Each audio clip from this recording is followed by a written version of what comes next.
ಎಲ್ಲಿಂದ ತಂದ ಕಣ್ಣು ಇವಳೆಲ್ಲಿಂದ ಬಂದ ಹೆಣ್ಣು ನಡೆಯಲು ನಾಟ್ಯವು ಮೌನವು ಸಂಗೀತವು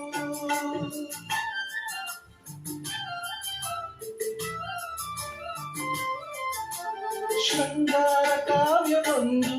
ಹೊಸ ಹೆಣ್ಣಾಗಿ ಬಂದಿತೇನೋ ಅವಳವೋ ಅದರವೋ ಪ್ರಣಯದ ಚೆಲ್ಲಾಟವೋ ಬಂಗಾರದಿಂದ ತಂದ ಈ ತನುವ ಕಾಂತಿಗೆ ಬಯಕೆಯು ಮನಸ್ಸನ್ನು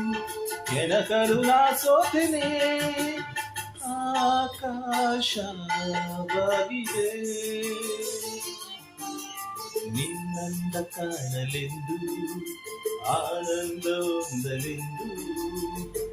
ನೋಡಲ್ಲಿ ಮೋಹಿನಿ ಕಾಮಿನಿ